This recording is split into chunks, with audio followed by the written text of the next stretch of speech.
welcome to 20 Summers at the historic Hawthorne Barn in Provincetown, Massachusetts. We're here for a day of words.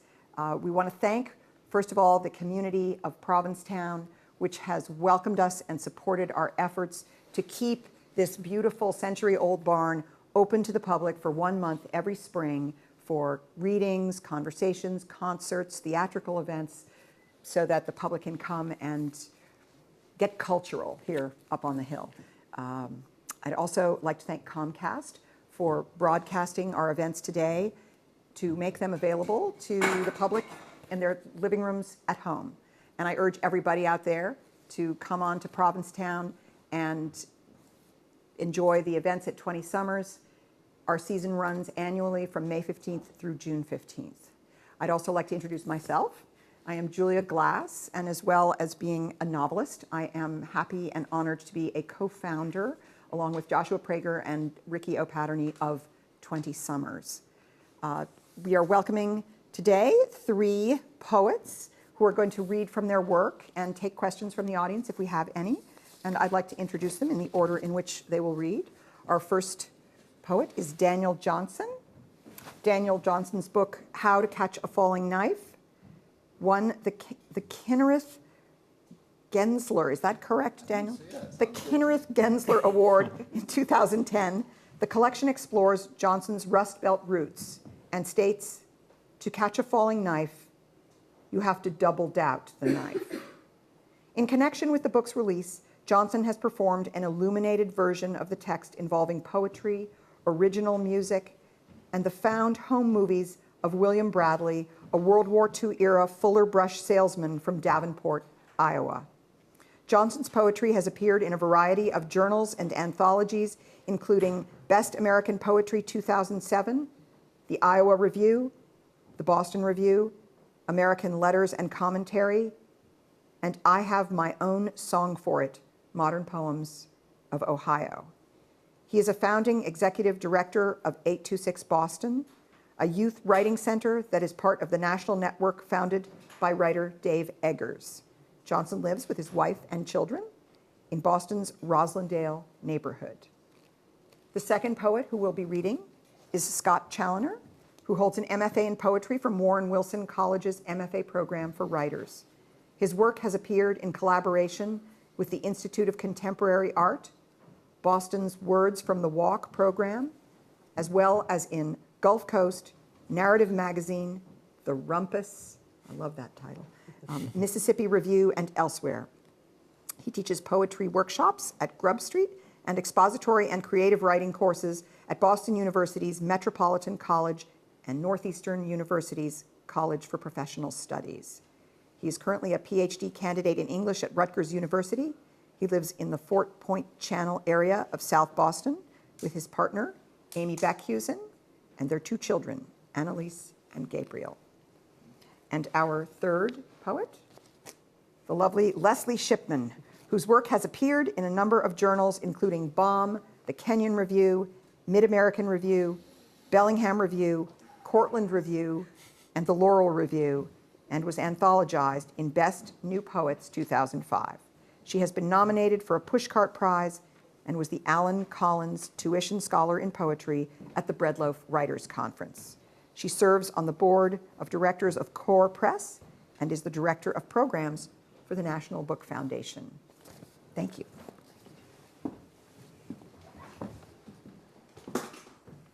I'd like to dedicate my reading to one of my dearest friends, James Foley, a conflict reporter who's been missing in Syria since November 22nd, 2012, nearly a year and a half. This first poem details our friendship. In the absence of sparrows, rockets concuss, guns rattle off, dogs in a public square feed on dead horses. I don't know, Jim, where you are. When did you last see birds? The winter sky in Boston is gray with flu. Newspapers, senators, friends, even your mom on Good Morning America, no one knows where you are. It's night, cold and bruised where you are. Plastic twine binds your hands. You wait and pray, pray and wait, but this is where the picture goes gray. We don't know, Jim, where you are. In the absence of sparrows, a crowd of friends and family gather in Rochester, New Hampshire to recite the Holy Rosary. We keep your picture on the kitchen table, pack of American spirits, airplane bottle of scotch, a copy of Krapp's last tape. Don't get me wrong, we expect you back. Skinny, feral, coffee eyes, sunken but alive, you've always come back from Iraq, Syria, Afghanistan, even Libya after Gaddafi's forces captured and held you for 44 days. You tracked time, scratching marks with your zipper on prison walls, scrawling notes on cigarette boxes, reciting the Quran with other prisoners. Then you called. DJ, it's Jimmy. I'm in New Hampshire, brother. I wanted to break your fucking nose. We ate lobster rolls instead on a picnic bench by Boston Harbor. You made a quick round of TV shows, packed your camera and Arabic phrase book. You skipped town on a plane to Turkey. We talked once. You'd said you'd play it safe. The connection was lost. In the absence of sparrows, American journalist James Foley was taken captive by armed gunmen near Aleppo, Syria on Thanksgiving Day. In the absence of sparrows, our house burns blue with news. Winter solstice, 1991. You turned donuts, drinking beers in a snowy public lot next to the lake. Girls yelped. You cranked the Pixies louder, cut the lights, and steered Billy's grandma's Chrysler onto the Winnipesaukee ice. The moon flamed bright as a county coroner's light. You revved the station wagon's engine. Billy tied a yellow ski rope off the hitch, flashed a thumbs up, and you punched the gas. 5, 15, 20, 25 miles per hour, towing Billy, skating in high-top sneakers across the frozen lake. Chill air filled his lungs. Billy pumped his fist. You torqued the wheel left. Triumphant, you honked and flashed the lights. You took a swig of Heineken and wheeled the wood-paneled station wagon in a wide-arcing turn to pick up Billy, bloodied but standing. People do foolish things, but your friends dubbed you the High King of foolish shit. The nose of Billy's grandma's Chrysler broke the ice. You jammed it into reverse, bald tires spinning. You flung yourself from the car. In seconds, it was gone. You gave Billy's grandma a potted mum and a silver balloon. Standing on her screened-in porch, you mumbled an apology. What am I supposed to do now? She asked. What the hell do I do now? In the absence of sparrows, when falling snow out the window looks like radio waves, your face appears, your baritone laugh. August 31st, 2004. We read Abby Hoffman, 1968, watched Panther documentaries, The Weather Underground, and packed our bandanas, first aid kits, fat markers, maps, and signs for New York City. A31, they called it. A day of direct action, a time to heave ourselves on the gears of an odious machine. We marched, drumming and chanting 500,000 strong through the streets of Lower Manhattan. Worst president ever. A Texas village has lost its idiot. Protesters carried a flotilla of flag-covered coffins. We hoisted homemade signs and cried out, whose streets? Our streets. No justice, no peace. I'd packed sandwiches, water, mapped restrooms along the parade route, inked the hotline for legal services on your forearm and mine. You, my wild half-brother, packed only a one-hitter, notepad and pen. When the parade snaked past the New York Public Library, we peeled off to confront 20 cops in riot gear, blocking entry with batons drawn. We took position on the library steps. Inches from police, we held our signs, stamped with a student gagged by padlock and chain. I could feel a cop's breath on my neck. We narrowly escaped arrest, then streamed toward the garden, a ragtag troop of 200. We evaded barricades, cut down alleys. At Herald Square, only blocks from the Republican convention, cops on mopeds cut us off. They rolled out a bright orange snow fence, hundreds of yards long, then zip-cuffed us one by one. I called Ebele. You called your brother, set to be married in just 3 days. His best man, you were headed to jail. I'll be there Friday for the golf outing, you vowed, a cop cutting your phone call short. They took you first, threw you on a city bus headed to Pier 14 on the Hudson, a giant garage stinking of axle grease and gasoline. Stepping off the bus, I scanned hundreds of faces staring through the chain link, newly erected and topped with concertina wire. I couldn't find you. I can't. They transferred me in soapy light to the Tombs, Manhattan's city jail, and freed me after 24 hours to wander the streets. I peered in Chinese restaurants, seedy Canal Street bars, called your cell phone from a payphone, trekked to Iago's apartment in Spanish Harlem, eager to crack beers, to begin weaving the story we would always tell. You weren't there. Waiting outside the Tombs, I missed my flight home. Waiting, I smoked your cigarettes on the fire escape. They held you and held you. You are missing still. I want to hold you. Beauty is in the streets, my brother. Beauty is in the streets. In the absence of sparrows, trash fires, a call to prayer, dusk, rockets whistling, plastic bags taking flight. In the absence of sparrows, all of a sudden you appear, standing before a cinder block wall. You are holding a video camera with a boom mic and wearing a bulletproof vest. In the absence of sparrows, the front page story says you've been missing since November 22nd, 2012. Everything else, it doesn't say. In the absence of sparrows, you simply wandered off, past the Sunoco, pockets stuffed. The door to your apartment is open still. To learn more about James' plight, you can visit freejamesfoley.org.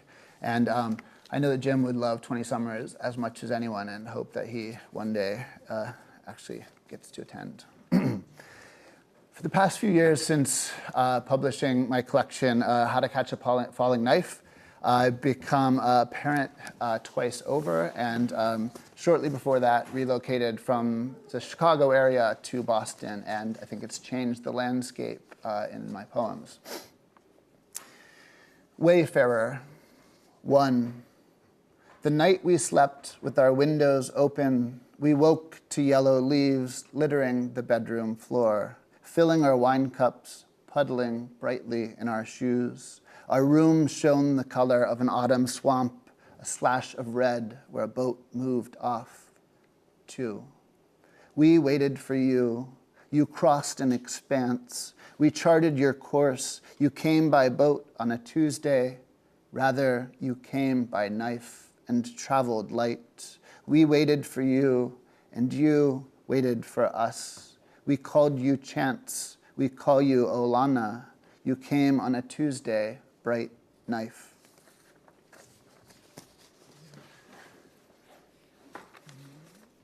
For Olana. Flags slap in slanting rain, and the trees on Poplar Street tremble like cranial nerves.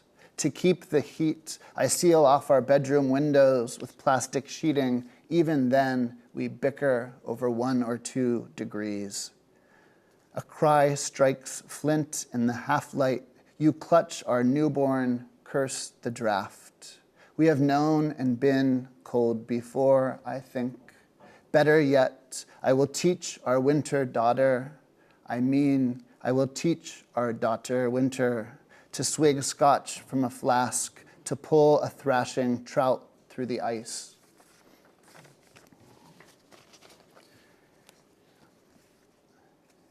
Winter's intern. Tell me, unsparrow the woods. Task me with changing the taste of the air. No need to entreat. I will shine the pond if you want, and snap white trees lining the county road. My lips are cracked, wind skirling through canebrake. My fingers, too. Ask me to shake the last berries loose, and I will. So I moved with my wife from Chicago to Boston, and coming from Ohio, the place of flat light falling on flat land, I've noticed that the ocean and the coast have finally, at long last, entered my poems. And we traveled up to Nova Scotia, and a few summers ago rented a little house which was off the coast of the Ragged Islands, and the house is called Glenrose, which is the title of this poem. Glenrose. Morning fog, we pick thistle for the table, this and if. I set them down to walk the rocky coast, strewn with buoys and traps, lugging 27 stones on my back. Frigates wing past, light and waves cleave us from where we came. Here where entire ships of men disappear, this bright wait, my sleeping daughter. If the path returns, we mean to return, half moon, rising sable tide. And my final poem is titled Rebelith, which if any of you have visited Boston's Museum of Fine Arts, you may have seen in the Pacific section, they have a rebelith on display, which is a stick chart. Quite beautiful, and it's a chart that was used in the Marshall Islands to navigate between islands, but it's made of cane, spines of palm fronds, shells, and twine. While quite beautiful, it's one of those things when you look at it, you're like, how could you possibly use that to navigate? And apparently the story is that the map maker would, in fact, memorize the map, travel in dugout canoe, and they would, with recollecting this map, person would lie down in the belly of the canoe, feel the way the tides were moving, and then say that way. And that's how they would navigate between islands. And this poem is written in two voices, but that of, in this case, a map maker, and then someone else trying to navigate using this map. Rebelith. 1. How many days away are you? Frayed rope, a paddle not yours, a bottle, no note. I watch the sea change from jade to slate, pick through flotsam, shells clacking in my pocket. How many ways away are you? 2. The map you made is perfect and useless. When I hold it up, square it with the slant horizon, I see only sky and sea. In platinum glare, a gull on wing. Pitch and roll, your dream of home is a northless mess. 3. But what could I spell with cane, fiber, and shells? The days were plain. I opened both doors, let the wind come and go. I stayed inside, turns past, memory sails away and back. I lashed one stick to the next. 4. No rose to guide me, wave after wave, the ways you have lost me. Thank you.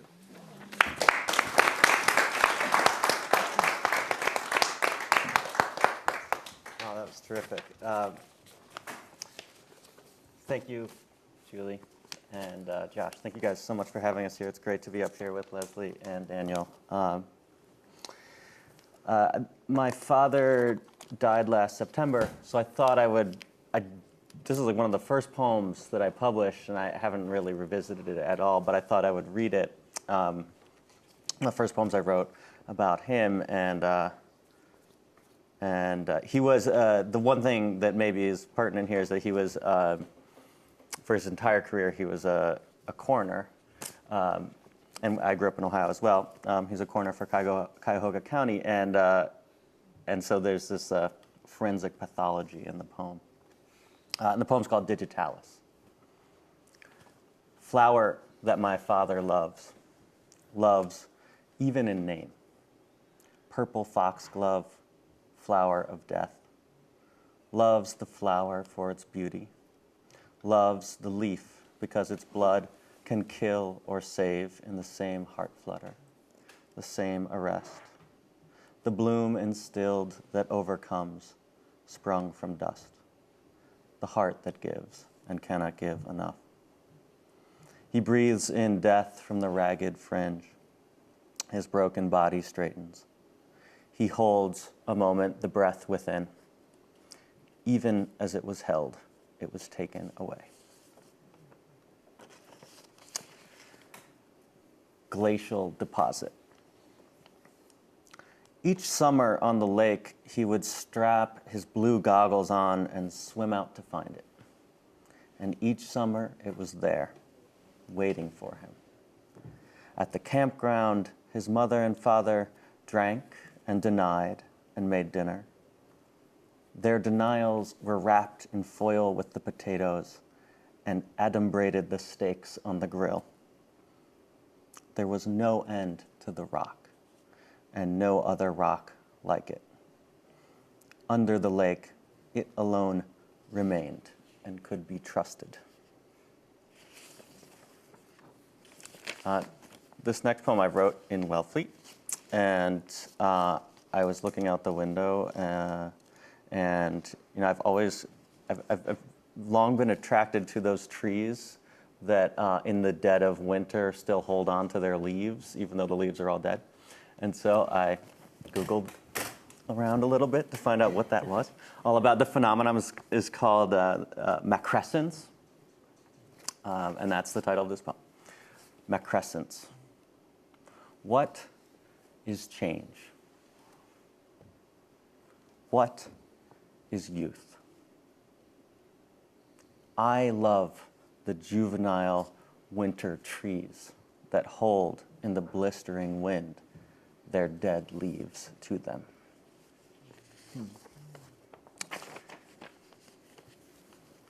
After a line of pounds. If nothing else is true, look to the suave eyes of the tulips, spoiled by use, the winds, or the mines, the blown cups clinging lavender wild and untenable, the brown scars and little hairs on the stems, the natural turning out in every gesture, becoming a shimmer less, a whisper more than what they are.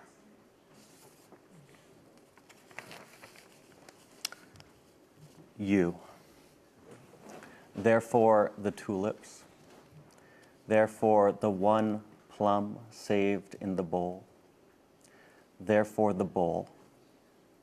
Bonhoeffer's last letter to Maria, floor plans of medieval castles, hidden lovers kissing in a picture book, the secret of pajamas under a pillow, of every page. Therefore, the splendor of not saying a word. So a very famous poem, a sonnet of Keats's, is called Bright Star. There was a blockbuster movie called Bright Star recently. This is my sequel, Bright Star 2. I would not want to be you, brilliant on the graves, unfree, incapable of caprice or restraint, inspiration of bad rhymes, milked object of etched, tallied, loveless fucks brought off, of long dull stares niggling into boxes of syringes, circumnavigating a living fire like an incorrigible moth. How perversely rock-sure you always find your way. Emptiness, death artist, one-hit wonder. Get off my hand.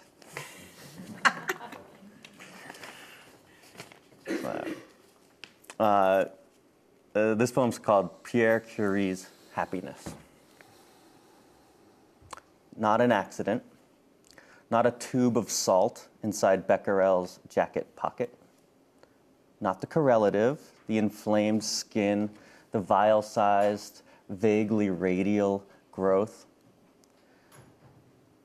not Giesel's spectral breath emitting a voluble charge, or a few hours of bromide in a celluloid sheet, and weeks later, the skin sloughing off.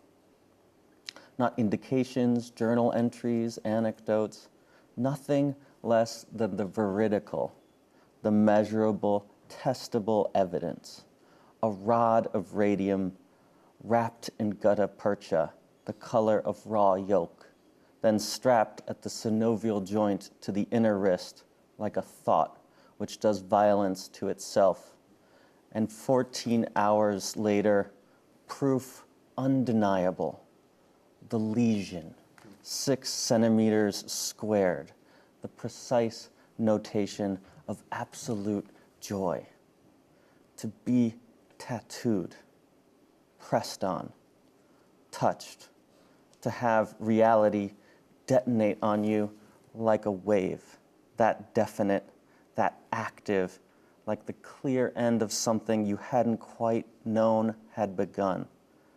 The bruise of elation, the mark, reddening, then scabrous, then by the 52nd day, ash gray.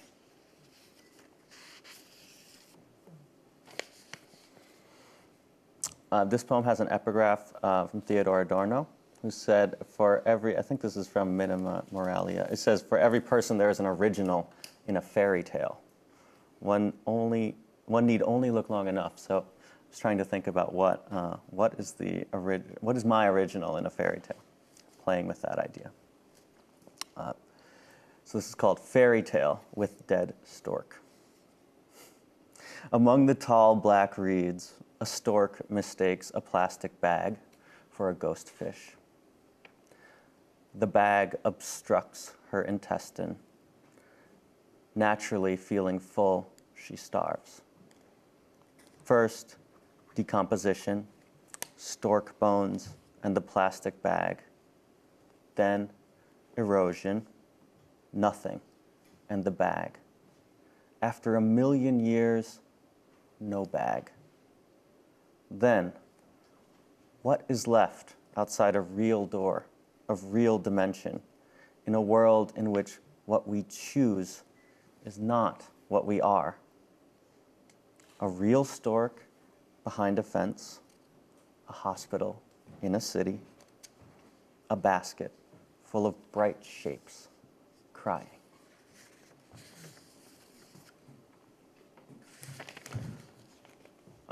This poem is the reason why I'm here.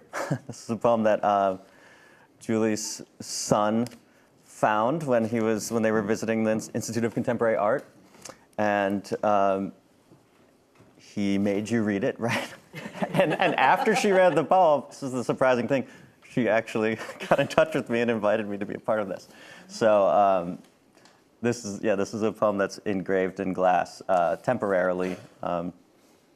Near the Institute of Contemporary Art in Boston. It's part of the Words for the Walk program. It's called Leaving. Dazzling, the whiteness of the harbor, the masts appearing, first in the sun spray, like needles of ghostly metronomes, bodiless larghettos in their own time emerging, a nocturne of hidden snows that landscape the sea.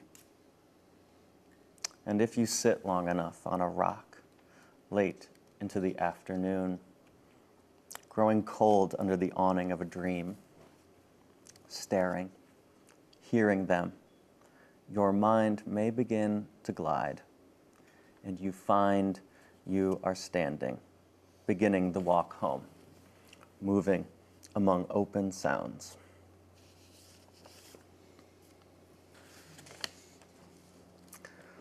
Moth. Once, a white moth appeared, fluttering around my knees like an abbreviation. A kind of delight, the size of an oriole, flew up in me. Slimmer than a page, body finer and more delicate than the underflesh of a word.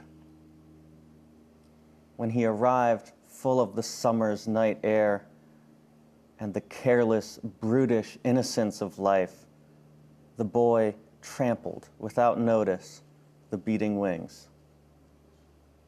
It is good to be careless. It is good to be sick after an indulgence. And this is my last poem. It's called Maine, with an E at the end, like the state. About the turtles who died copulating 40 million years ago and sunk to the bottom of the sea, the male's tail tucked, meaning he died inside her death. Poisoned by a sudden flood of carbon dioxide, one scientist remarked, just like a bottle of champagne popping. Just like a scientist reaching for figure to speak of death. Like the bitter whoosh of feeling at seeing a failure at life slip out of you, or the bittersweet pang of the looked-at world of childhood, glimpsed, then lost. Like the two terminals of the 9-volt battery I touched to what was to have been my tongue in that world. Like nails of light hammered out of the water. Out of the pit, it sparkles a little, this small, tessellated body of bodies, bronzing in the light. Color of preservation, color of hurt. We don't say this standing before the ocean, the cold, physical, abstract girth of it. One cannot feel as it moves any one way about it for very long. And that's to love. Thank you.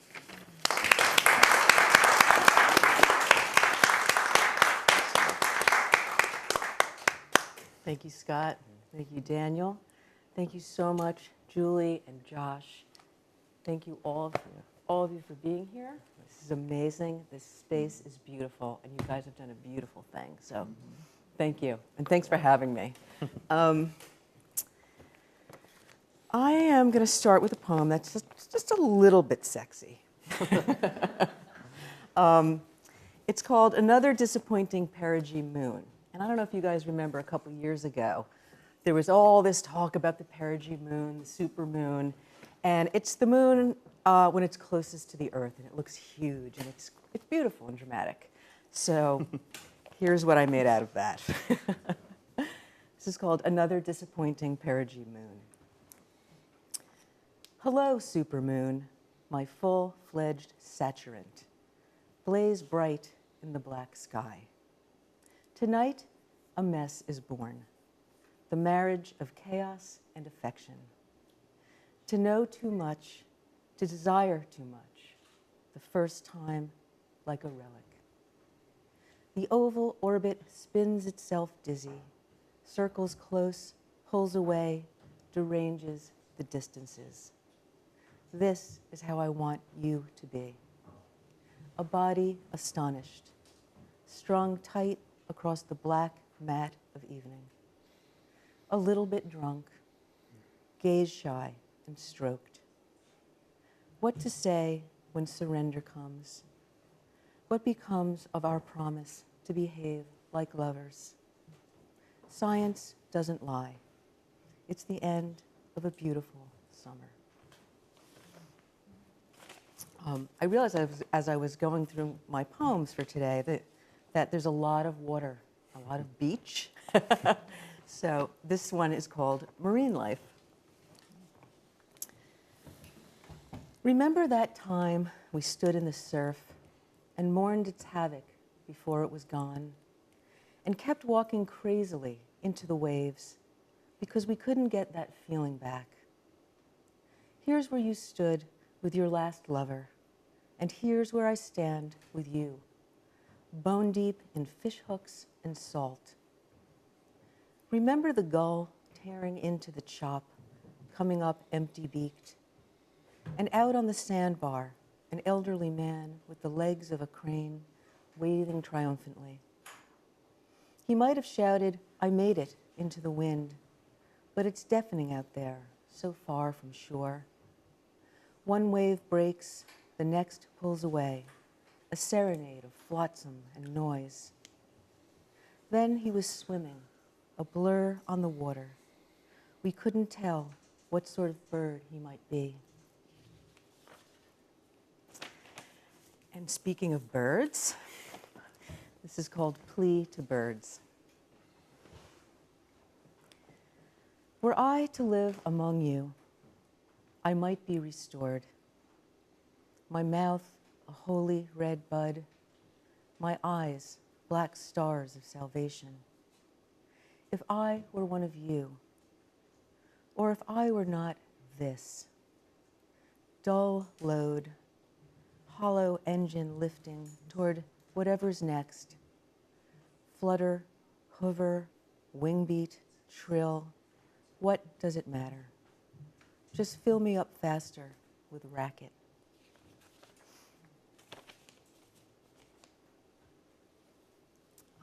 This one's called All Ruins. Yes, I think we're getting into the relationship part of this. All ruins. On the East Bank, there was a ruined house. Inside, it was the end of things. A rusted hook and eye, a door half shut, a pair of shoes left beneath a windowsill, a small pyramid of snow in a dark corner in May.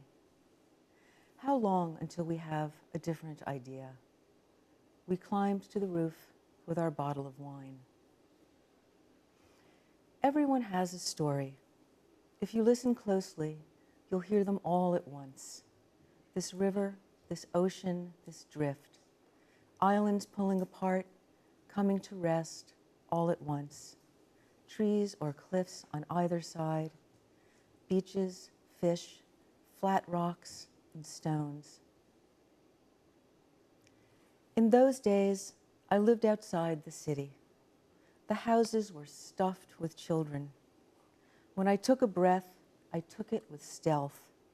It felt like stealing, the air so rich and cool, opulent like fur. I'd look at my house thinking, even the windows want to escape. There was no explanation for any of it. I sat on my front steps, absently recalling the path to the river. The blast, we say later, felt as though it came from inside. You meant not to alarm me, but in the end, I knew what was burning. Okay. This is called First Named Storm. There's a voice that calls children inside you.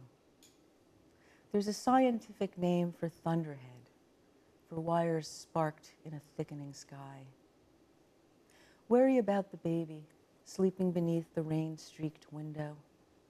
Worry about where the dishes are stored, the sheets folded neatly. Worry about the shelves and their contents, the closets washed out to sea. And stillness, the transit of worry. Worry these lavish inventions, the cradles and cribs that spin in the flood. Worry the swift-moving surface, clear where the light hits, and deeper where everything broken tumbles away. Worry the spider clinging to the edge of the pool, its tiny legs twitch like nerves, one in water, the other on land. This next one is called Poem About Marriage with a line from Rivardie. And Rivardie, Pierre Rivardie, was a French surrealist poet he's actually the New York Review of Books just reissued his collection.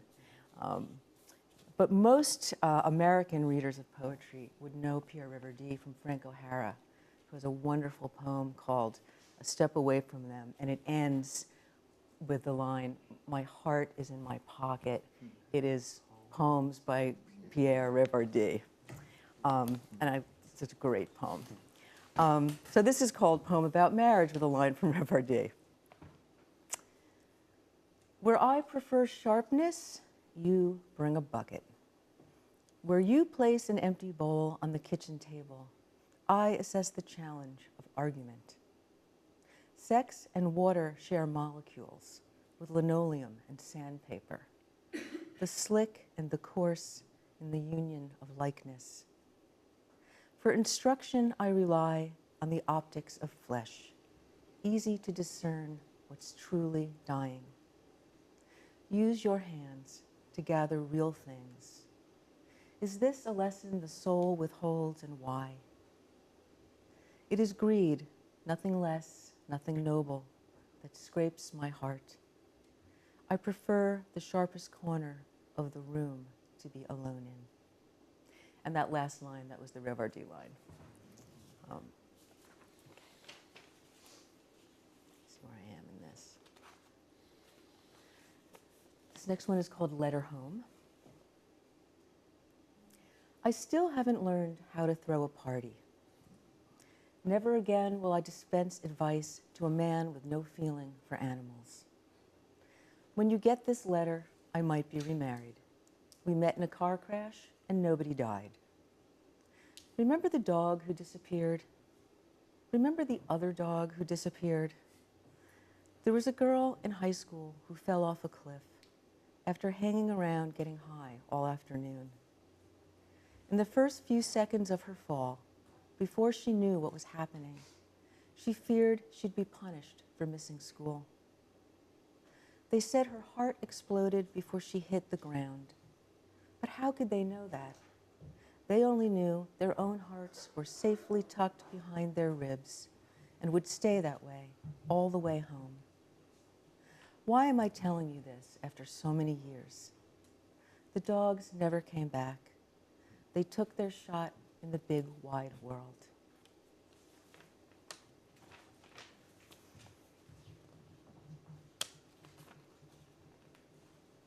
Let's see where I am.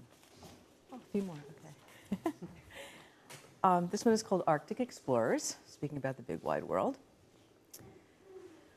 A boat full of men disembark beneath a sky of outrageous blue. Having finally arrived in a place so virgin, they appear as walking flora, as roses and hydrangea, as flowering trees and the ghosts of trees.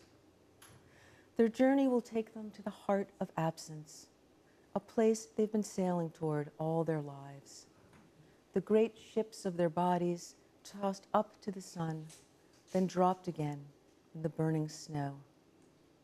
They trudged together toward identical fates, their captain long ago gone mad, knowing none would be saved, that they came with pure love, would die blossomed in the snow.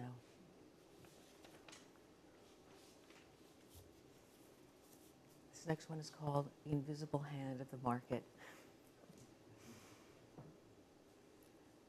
We leave behind the mountain's lone filling station. Someone's lost dog is there, chewing a chain of dandelions roped to its paw. A solitary man opens his billfold, and his currency, exposed to air for the very first time, exhales along with the dog's done breath. Like still burning stars flung at the sky, money flares past a billboard reading, "Last gas before your destination." Bills flutter into hummingbirds. Coins explode into the firmament and become it.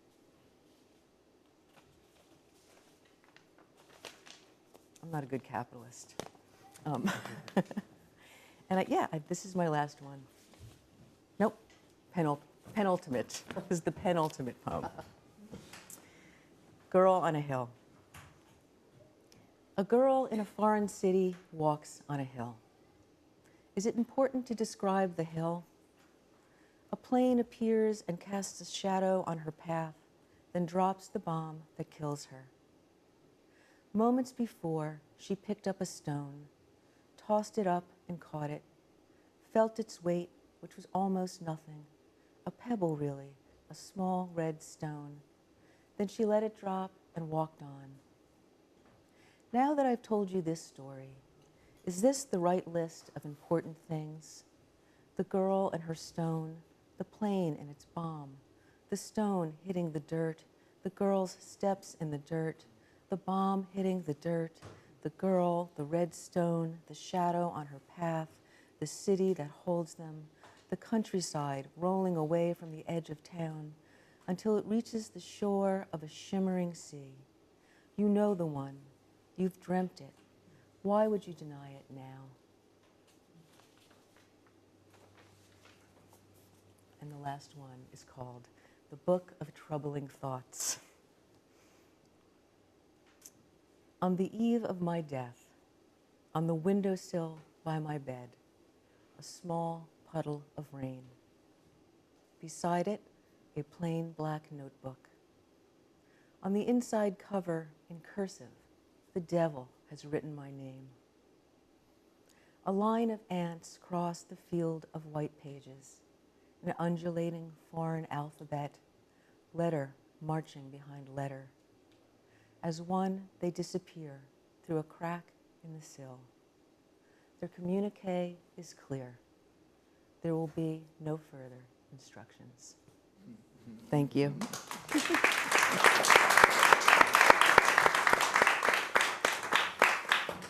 Okay, great. We have a few minutes? A question or two. If someone has a question or a response, it'd be great to hear. Or not is fine. Or not is fine too. Maybe go in the back. And I think a microphone is going to come around. Yes. Okay.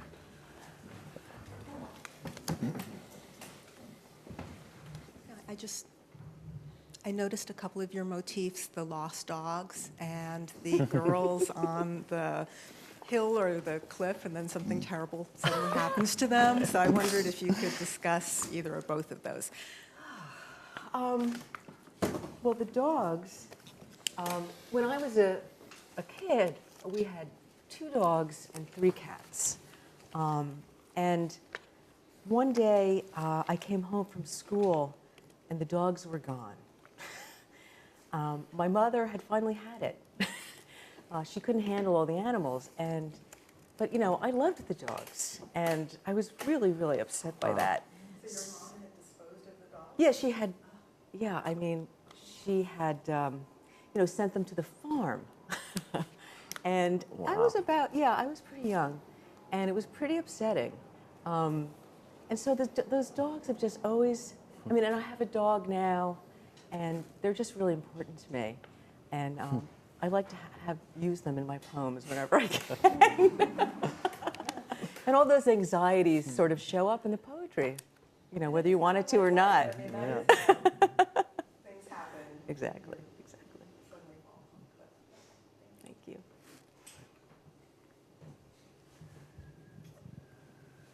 I'm wondering how early each of you came to poetry, and if there was a particular poem that you read when you were young that you went, oh my God, this is amazing. Wow.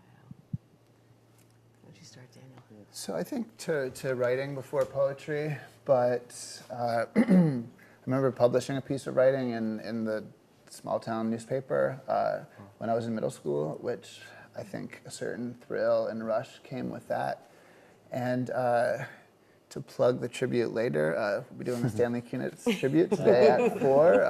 Kunitz is a very important poet to me. I don't think it's necessarily one of the earliest I came across, but I love his work. I remember reading Jack Gilbert very early on, and there's a poem in which he's in his apartment and he finds a hair tangled in the dirt of an avocado plant, and it's just this long, and it just wrecks me every time.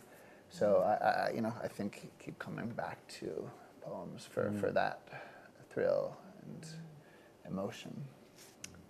Yeah, no, my family always just encouraged me because I love language. I love playing with language, and I'm the youngest of 6, so I quickly understood that was my weapon to use because I was otherwise very vulnerable. So, but I realized that language could, I could make my sister cry, and then I would get in trouble, but I made my sister cry, so I got her back. So, Louise Glick says, like writing is you're getting your revenge on circumstance. So there is that.